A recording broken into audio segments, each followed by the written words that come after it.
എൻ്റെ മോനെ ഞാൻ മഹാഭാരതം വായിച്ചു കൊടുക്കാറുണ്ട്, എക്സ്പ്ലെയിൻ ചെയ്തു കൊടുക്കാറുണ്ട്.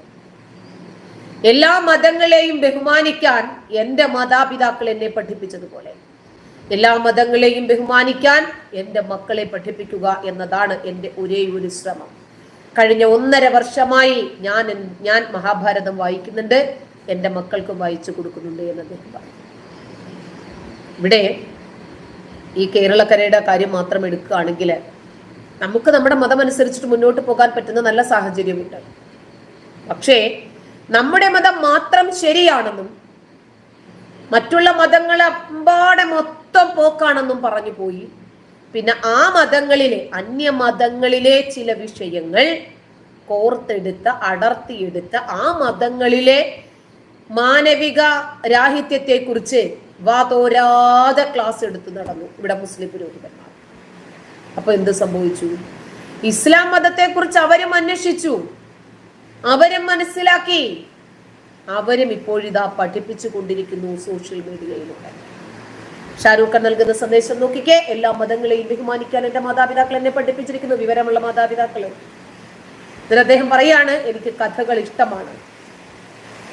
ഞാനും അദ്ദേഹത്തിന്റെ മകനുണ്ട് അബ്രാമിന് മഹാഭാരതം വായിച്ചു കൊടുത്തു. പക്ഷേ ഞാൻ കഥകളിൽ വളരെ കുറച്ച് മാറ്റങ്ങൾ വരുത്തിയാണ് ഇത് പറഞ്ഞു കൊടുക്കുന്നത്. അത് കേൾക്കാൻ മകന് സന്തോഷമാണെന്ന് അദ്ദേഹം പറയുന്നു. ഇസ്ലാമിൽ നിന്ന് എനിക്കറിയാവുന്ന കഥകളും ഞാൻ അബ്രാമിന് പറഞ്ഞു കൊടുക്കുന്നുണ്ട്. എൻ്റെ മക്കൾ എല്ലാ മതങ്ങളെക്കുറിച്ചും പഠിക്കണമെന്നും എല്ലാ മതങ്ങളെയും ബഹുമാനിക്കണമെന്നുമാണ് എൻ്റെ ആഗ്രഹം എന്ന് ഷാരൂഖ് ഖാൻ പറഞ്ഞു. അതായത് അദ്ദേഹം മുമ്പെന്തോ ജയ് ശ്രീറാം പറഞ്ഞെന്നോ ഏതോ ഒരു ഡെഡ് ബോഡി കണ്ട സമയത്ത് ആ ഗായികയുടെ തുപ്പിയെന്നോ പ്രാർത്ഥിച്ചെന്നോ ഒക്കെ പറഞ്ഞിട്ട് വലിയ എല്ലാ കാലഘട്ടത്തിലും ആരാണോ ഭൂരിപക്ഷത്തിന് നിരക്കാത്ത അഭിപ്രായങ്ങൾ പറയുന്നത് അവരൊക്കെ ഒരുപാട് വിവാദങ്ങൾക്ക് വിധേയരായിട്ടുണ്ട്, വിമർശനം നല്ലതാണ്.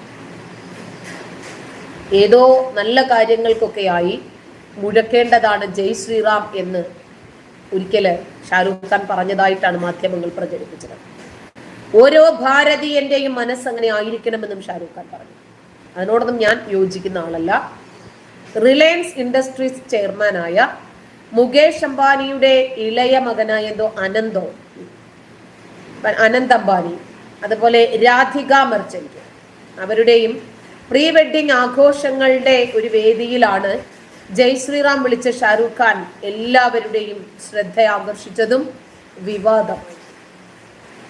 ഗുജറാത്തിലെ ജാംനഗറില് വർണ്ണാഭമായ ചടങ്ങുകളോടെ ഈ ആഘോഷം നടക്കുന്ന സമയത്ത് മുഴുവൻ സദസ്സിനെയും കയ്യിലെടുത്തിട്ടാണ് ബോളിവുഡിന്റെ രാജാവ് എന്നറിയപ്പെടുന്ന ഷാരൂഖ് ഖാൻ ജയ് ശ്രീറാം വിളിച്ചത്.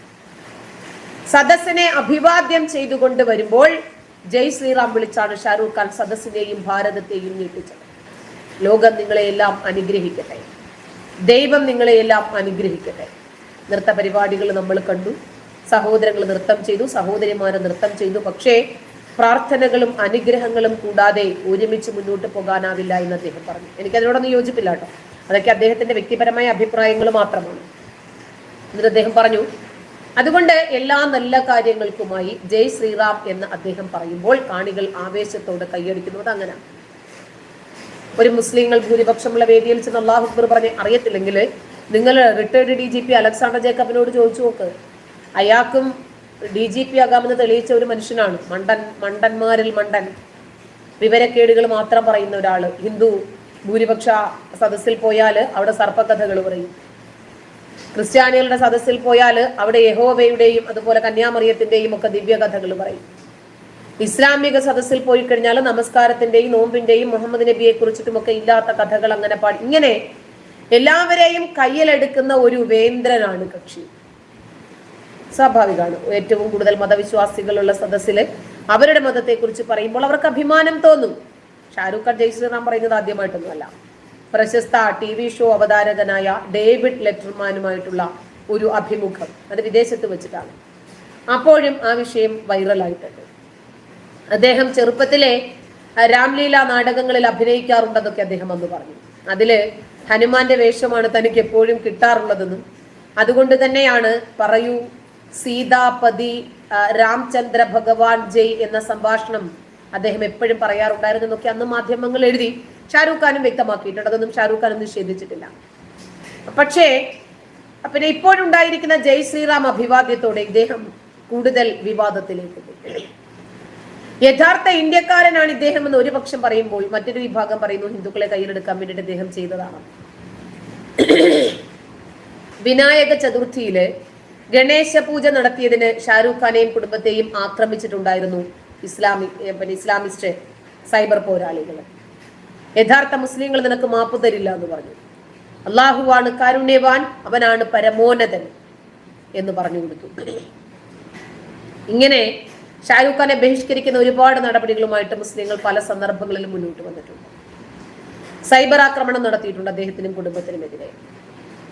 അള്ളാഹുവിനെ വിഷമിപ്പിച്ചെന്നും ഇപ്പോൾ അള്ളാഹുവിനെ വിഷമിപ്പിച്ച തെറ്റ് ചെയ്ത നടനെ ബഹിഷ്കരിക്കണമെന്നും അതിന്റെ പേരിലാണ് മോന് എന്തൊക്കെയോ കേസുകൾ വന്നത് എന്നൊക്കെ ഒരുപാട് വിഷയങ്ങള് വൈറൽ അങ്ങനെയാണല്ലോ.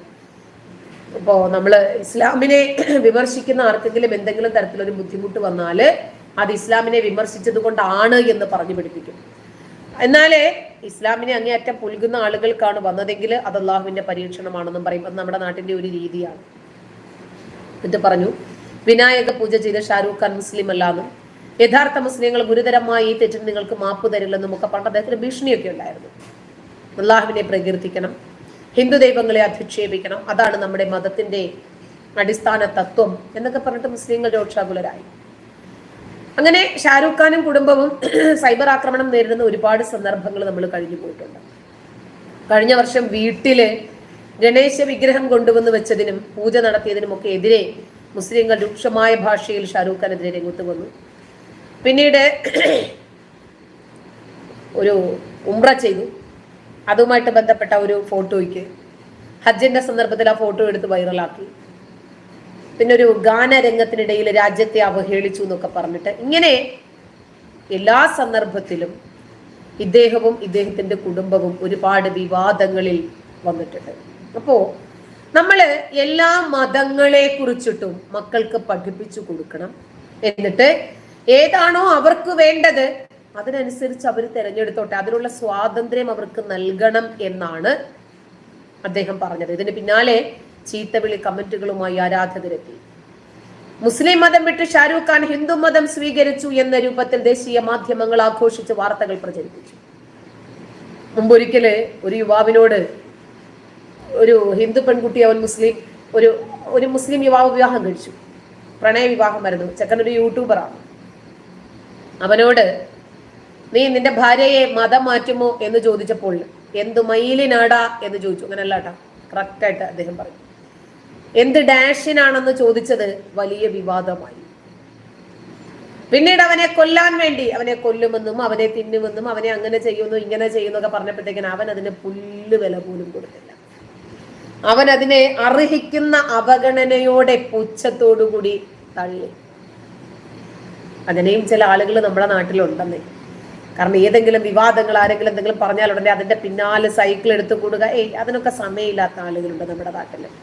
ഇപ്പോ കൊൽക്കത്ത സർവകലാശാലയില് അഫിലിയേറ്റ് ചെയ്തിട്ടുള്ള ഒരു സ്വകാര്യ ലോ കോളേജിലെ അധ്യാപിക ജോലി രാജിവെച്ചത് സമൂഹ മാധ്യമങ്ങളിൽ ചർച്ചയായി. ജോലി സ്ഥലത്ത് ഹിജാബ് ധരിക്കുന്നത് ഒഴിവാക്കണം എന്ന് ആ ഇൻസ്റ്റിറ്റ്യൂഷനിലെ അധികൃതർ ആവശ്യപ്പെട്ടതിന് പിന്നാലെ എനിക്ക് എന്റെ മതമാണ് വലുത് എന്ന് പറഞ്ഞുകൊണ്ടായിരുന്നു രാജിവെച്ചത്. കഴിഞ്ഞ 3 വർഷമായി LJD ലോ കോളേജിലെ അധ്യാപികയായി പ്രവർത്തിക്കുകയാണ് സഞ്ജിത ഖാദർ. ഈ വർഷം മാർച്ച് ഏപ്രിൽ മുതലാണ് ഹിജാബ് ധരിച്ച് ജോലി സ്ഥലത്ത് വരാൻ അവർ തുടങ്ങിയത്.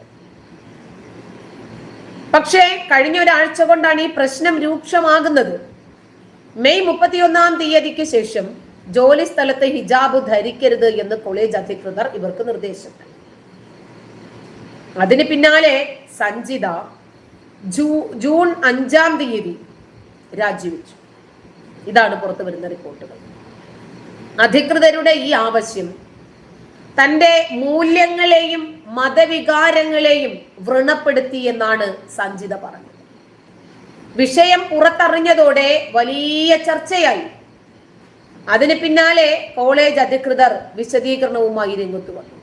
ഇത് ആശയവിനിമയത്തിലുണ്ടായ ഒരു തെറ്റിദ്ധാരണയാണെന്നും ഹിജാബ് ധരിക്കരുത് എന്ന് പറഞ്ഞിട്ടില്ല എന്നും അധികൃതർ വ്യക്തമാക്കി. വിവാദമാക്കാൻ എന്തൊക്കെ കാരണങ്ങളുണ്ട്. ഈ കൊറോണ സമയത്ത് ഞാൻ മുസ്ലിം ആയതുകൊണ്ടല്ലേ എന്നെ കടത്തിവിടാത്തെന്നൊക്കെ ചോദിച്ചിട്ട് ഒരു സ്ത്രീ ഭയങ്കര പ്രശ്നം ഉണ്ടാക്കി. നിങ്ങൾക്ക് ഓർമ്മയുണ്ടോ? വൈറലാകണം. വേറൊരു പെൺകുട്ടി ഒരു കോളേജിലെ ഹിജാബിന്റെ പ്രശ്നം വന്ന സമയത്ത് മുസ്കാൻ ഖാൻ അല്ലാഹു അക്ബർ എന്ന് പറഞ്ഞിട്ട് കോളേജിലത്തേക്ക് കയറുന്നു. ആദ്യമായിട്ടാണ് ആ പെണ്ണെന്ന് ആ പർദ്ദ ഇടുന്നത് തന്നെ. പിന്നീട് ആ പെണ്ണ് മോഡേൺ വസ്ത്രത്തിലാണ് പിന്നെ ബോയ് ഫ്രണ്ടിന്റെ കൂടെ നമ്മൾ കണ്ടത്. പിന്നീട് അത് പഠിക്കാനും പോയിട്ടില്ല. അതിന്റെ ഭാവി ജീവിതം തന്നെ പോയി. ആരും അതിനെ ഇരയാക്കുമായിരുന്നു. വൈറലാകാൻ വേണ്ടിയിട്ട് ഓരോരോ വാർത്തകൾ. അപ്പോൾ ജോലി സമയത്ത് ഈ ഹിജാബും അതുപോലെ ഈ മുഖം ആകെ മറയ്ക്കുന്ന വസ്ത്രമുണ്ടല്ലോ, നിക്കാബ് എന്നവര് പറയാം, അതുമൊക്കെ ശിരോവസ്ത്രങ്ങള്. ഇത് അതായത് കോളേജ് സമയം ജോലി സമയത്ത് ധരിക്കുന്നതിന് വിലക്കൊന്നുമില്ല. പക്ഷേ അധ്യാപകർക്കുള്ള ആ സ്ഥാപനത്തിന്റെ ഒരു ഡ്രസ് കോഡ് ഉണ്ട്. അതിനെക്കുറിച്ച് ഇമെയിൽ വഴിയാണ് ഈ അധികൃതർ ഈ നിയമം ഇതിനെ സംബന്ധിച്ച് ഈ സഞ്ജിത ഖാദറിനോട് സംസാരിക്കുന്നത്. കാരണം മെയിൽ വഴി, അത് ഡയറക്റ്റ് ആയിട്ട് അവരോട് ഈ വിഷയം ഒന്നും പറഞ്ഞില്ല. കാരണം അവർക്കും അറിയാം ഈ നാട്ടിൽ നടക്കുന്ന കാര്യങ്ങളൊക്കെ അവരും കാണുമല്ലേ. മതവികാരമാണ്, പെട്ടെന്ന് വ്രണപ്പെടുമെന്നും എന്താണ് പിന്നീട് സംഭവിക്കുന്നതെന്നും അവർക്കറിയാം. മതപരമായ വസ്ത്രധാരണം സംബന്ധിച്ച് തങ്ങൾക്ക് വ്യക്തമായ നിർദ്ദേശമോ നിരോധനമോ ഇല്ല എന്ന് കോളേജിന്റെ ഭരണസമിതി ചെയർമാൻ ഗോപാൽ ദാസ് മാധ്യമങ്ങളോട് പറഞ്ഞു. എല്ലാവരുടെയും മതവികാരങ്ങളോട് കോളേജിന് ബഹുമാനമുണ്ടെന്നും അദ്ദേഹം പറഞ്ഞു. ആശയവിനിമയത്തിലെ ഈ ഒരു തെറ്റിദ്ധാരണ പരിഹരിക്കാൻ സഞ്ജിതയുമായി ഒരു ചർച്ച നടന്നിട്ടുണ്ടെന്നും ജൂൺ 11-ാം തീയതി രാജിക്കത്ത് പിൻവലിച്ച് അധ്യാപിക തിരിച്ചെത്തുമെന്നും ഗോപാൽ ദാസ് അന്ന് പറഞ്ഞിരുന്നു. കോളേജിൽ തിരിച്ചെത്തണമെന്ന് അഭ്യർത്ഥിച്ചുകൊണ്ട് കോളേജ് അധികൃതർ തന്നെ സഞ്ജിതയ്ക്ക് ഇമെയിൽ അയച്ചിട്ടുണ്ട് എന്നായിരുന്നു അന്ന് മാധ്യമങ്ങൾ റിപ്പോർട്ട് ചെയ്തത്. ഇത് ഈ മതത്തിന്റെ മേന്മയല്ല, മറിച്ച് കൂടുതൽ ആളുകൾക്കും ഈ മതത്തെ ഭയമാണ്. ഭയം. ഈ മതത്തെക്കുറിച്ച് എന്തെങ്കിലും പറഞ്ഞാൽ പെട്ടെന്ന് മതവികാരം വ്രണപ്പെട്ടു പോകുമോ, പിന്നീട് ഇവർ ഏത് രൂപത്തിലാണ് റിയാക്ട് ചെയ്യുന്നത് എന്നറിയില്ല. ലോകത്തുള്ള സകലമാന പെണ്ണുങ്ങളെയും ഹിജാബിനകത്ത് ഇറക്കി നിർത്താൻ മെനക്കെട്ട ആളെ നിങ്ങൾക്ക് ഓർമ്മയുണ്ടോ? മഹ്സാമിനി എന്ന് പറയുന്ന 22-കാരിയെ നിങ്ങൾക്ക് ഓർമ്മയുണ്ടോ? ഒരു കഷ്ണം തലമുടി കണ്ടു എന്നതിന്റെ കാരണത്താൽ മൂക്ക് മുറിച്ചും തലമുടി മുറിച്ചും വളരെ ക്രൂരമായി അടിവയറ്റിൽ ചവിട്ടിയും മർദ്ദിച്ചുമൊക്കെ കൊന്നുകളഞ്ഞ പെൺകുട്ടി, ഇറാൻ യുവതി. ഇങ്ങനെ ആയിരക്കണക്കിന് ആളുകളെ കൊന്നു തള്ളിയ ഹിജാബിന്റെ പേരില്, ഇസ്ലാമിക നിയമത്തിന്റെ പേരില് കൊന്നു തള്ളിയ ഇസ്ലാമിക രാജ്യമായ ഇറാൻ, അവിടുത്തെ ഇസ്ലാമിക ഏകാധിപതിയായിരുന്ന ആയത്തുള്ള ഖൊമേനിയുടെ കൊച്ചുമകളുടെ വീഡിയോ ഇപ്പോൾ സോഷ്യൽ മീഡിയയിൽ വൈറലാണ്. ഹിജാബ് ധരിക്കണം. ഓരോ പെണ്ണുങ്ങളുടെയും പിന്നാലെ മതകാര്യ പോലീസിനെ വിടും. അവരുടെ കൂടെ നടക്കുന്ന ആളാരാണെന്ന് നോക്കണം, അവരിവരും തമ്മിലുള്ള ബന്ധം നോക്കണം, അവർ ഇസ്ലാമിക രൂപത്തിൽ വസ്ത്രം ധരിച്ചിട്ടുണ്ടോ എന്ന് നോക്കണം, ഇസ്ലാമിക നിയമങ്ങളെ അവരെവിടെയെങ്കിലും തെറ്റിക്കുന്നുണ്ടോ എന്ന് നോക്കണം. അങ്ങനെ മതകാര്യ പോലീസിനെ, സദാചാര പോലീസിനെ പിന്നാലെ വിടും. അയാളുടെ കൊച്ചുമകള് ആയത്തുള്ള ഖൊമേനി ന്യൂയോർക്കില് 2 പീസ് ഡ്രസ്സ് മാത്രം ധരിച്ചുകൊണ്ട് പബ്ബിലേക്ക് പോകുന്ന വിഷ്വലാണ് ഇപ്പോൾ പുറത്തു വന്നിരിക്കുന്നത്. കുഴപ്പമില്ലല്ലോ, അവർക്ക് ജട്ടിയും ബ്രായും മാത്രം ഇട്ടുകൊണ്ടൊക്കെ നടക്കാം. ഇപ്പൊ തുർക്കിയിലെ എർദോഗാൻ ഇസ്ലാമിക നിയമങ്ങൾക്ക് വേണ്ടിയിട്ട് പിന്നാലെ നടക്കുന്നു. സൗദി അറേബ്യയിലെ രാജാവ് അവരുടെയൊക്കെ മക്കളും ഭാര്യമാരും ഒക്കെ ഏത് വേഷത്തിലാണ് നടക്കുന്നത്? മോഡേൺ വേഷത്തിൽ മനുഷ്യരായിട്ട് നടക്കും. അപ്പോ ഹിജാബിനു വേണ്ടി സമരം നടത്തുകയും ഹിജാബ് ധരിക്കാത്തതിന്റെ പേരിൽ ആളുകളെ കൂട്ടമായിട്ട് കൊന്നുകളയുകയും ഈ ഹിജാബ് നിരോധിക്കണമെന്ന് പറഞ്ഞ് സമരമുഖത്തേക്കിറങ്ങിയ സ്ത്രീകളെയും പെൺകുട്ടികളെയും കൊന്നു കൊലവിളിക്കുകയും ചെയ്യുന്ന ഈ ഖൊമേനിയുടെ കൊച്ചുമകൾ ബിക്കിനിയിട്ട് ജട്ടിയും ബ്രായും മാത്രമിട്ട്, അങ്ങനെ 2 പീസ് വസ്ത്രങ്ങൾ മാത്രമിട്ട് ന്യൂയോർക്കില് പബ്ബിലേക്ക് പോകുന്ന വീഡിയോയെ കുറിച്ച് കേരളത്തിൽ ആരെങ്കിലും സംസാരിച്ചോ? കേരളത്തിൽ ആരെങ്കിലും ഇത് കണ്ടോ? ആലോചിക്കുന്നില്ലല്ലോ. അതെ, ഇറാനിലെ പ്രതിഷേധമൊക്കെ നമ്മൾ കാണുന്നുണ്ട്. ഇസ്ലാമിന് എന്തെങ്കിലും രൂപത്തിൽ പ്രഹരമേറ്റാൽ, ഇസ്ലാമിക നിയമത്തെ എന്തെങ്കിലും പ്രഹരമേൽപ്പിച്ചാൽ, ആ നിയമം പാലിക്കാൻ കഴിയില്ലെന്ന് പറഞ്ഞാൽ, ആ നിയമത്തെ വിമർശിച്ചാൽ ഉടനെ തന്നെ വരും തന്തയ്ക്ക് വിളി. നമ്മുടെ നാട്ടിൽ ചോയ്സ് ആണ് അത്ര. ചോയ്സ് ഇടാൻ പറ്റുന്നത് മാത്രമല്ല ചോയ്സ്, ഊരാൻ പറ്റുന്നതും കൂടിയാണ് ചോയ്സ്. ഹിജാബ് ഇട്ടു, ശരി, അത് മാറ്റാനും വേണം ചോയ്സ്. ഇസ്ലാം മതത്തിലേക്ക് വരൽ ചോയ്സ് ആണ്, തിരിച്ചു പോകാനും ചോയ്സ് വേണ്ടേ? കമലാ സുരയ്യയ്ക്ക് കിട്ടാതെ പോയ നിയമം, കമലാ സുരയ്യയ്ക്ക് കിട്ടാതെ പോയ സ്വാതന്ത്ര്യം, അതാ ഞാൻ പറഞ്ഞത്. ഒരു പാലമിട്ടാൽ അങ്ങോട്ടും ഇങ്ങോട്ടും വേണം. കുരുക്കൾ പൊട്ടുമെന്നൊക്കെ എനിക്കറിയാം, കുറെ പ്രശ്നമൊന്നുമില്ല. നിങ്ങൾക്ക് കുരു പൊട്ടിക്കാൻ പറ്റണം. ശരി.